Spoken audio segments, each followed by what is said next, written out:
Sir Gideon Ofnir is an anomaly.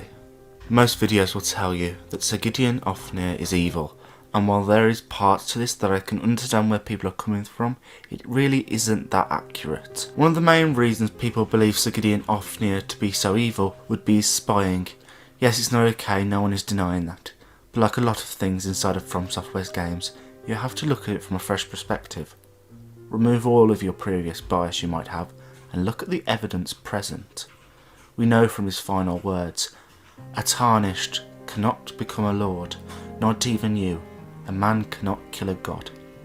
If you look at it from this perspective, maybe Sir Gideon Ofnir is actually protecting us. Protecting us from the fool's errand that he believes the quest for the Elden Ring is. You've got to remember that Sir Gideon Ofnir is old, like really old. He's referred to on multiple occasions as an elder, a master, and talked about as one of the oldest and wisest Tarnished about. Even from the moment we arrive at the Round Table Hold, he does his best to make us feel at home, even if his words have a cold edge. Sometimes, all of the intentions seem to come from a good place. This can even be seen when he says Marika has high hopes for us, that we may suffer unto eternity. I believe this to be him trying to tell us of Marika's bad intentions for us, the Tarnished. He'd been protecting us all the way through. Another thing is, if he truly wanted the Elden Ring for himself, why on earth would he be standing there waiting for you?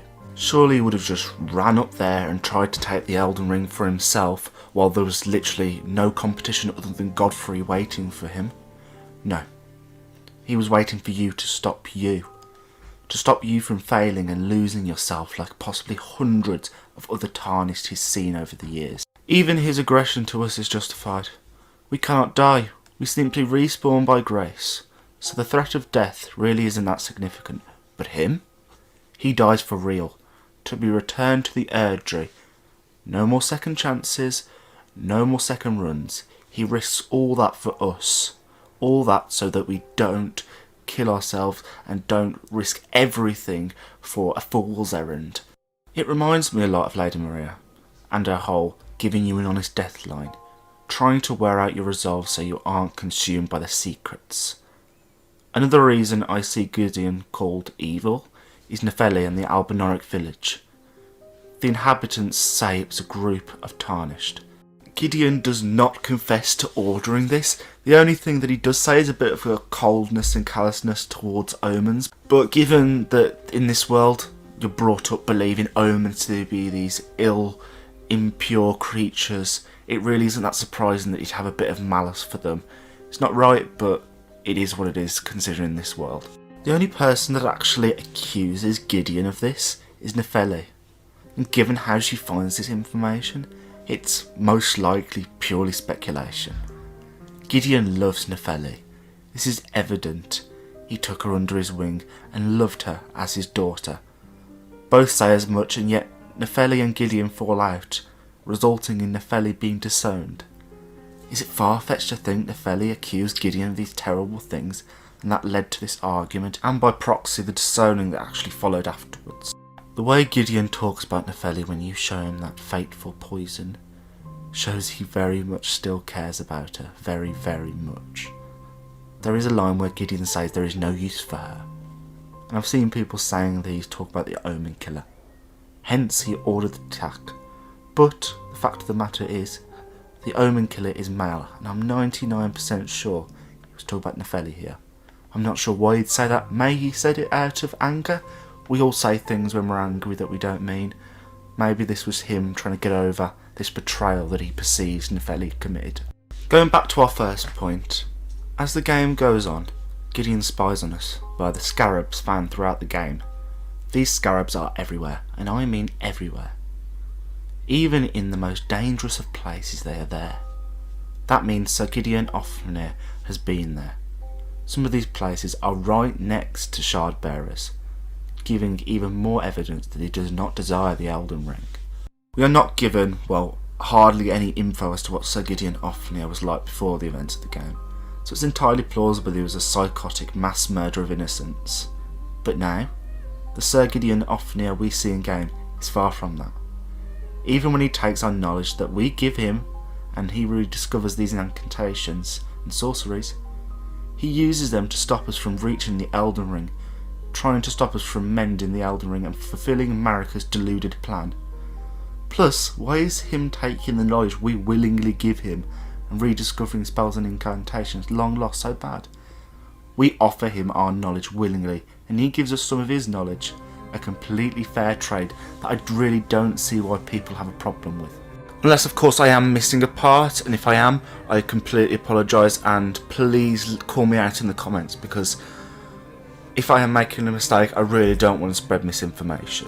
One of my favourite things about making these videos is trying to help people understand my discoveries and the lore that I've found, so I really don't want to give people misunderstandings or get it wrong and give people wrong information.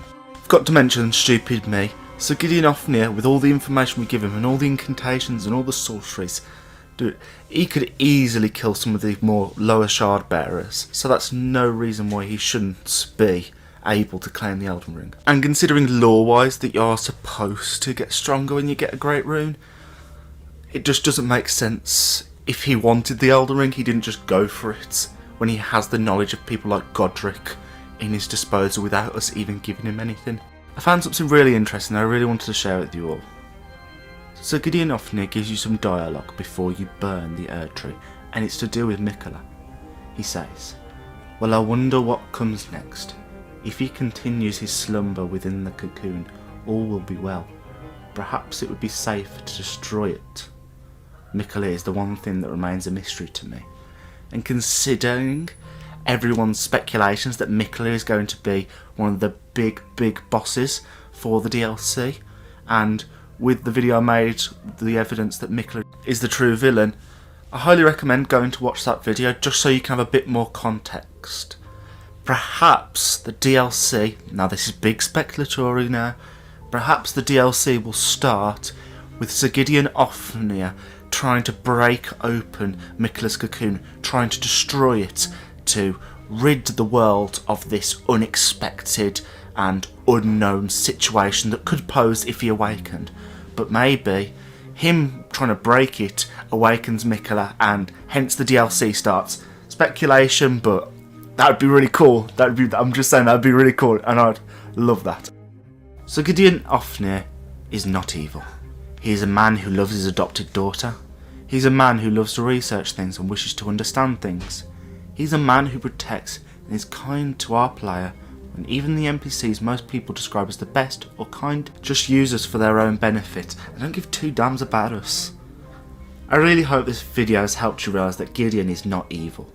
If you did enjoy the video, please consider leaving a like and subscribe, as it greatly helps the channel.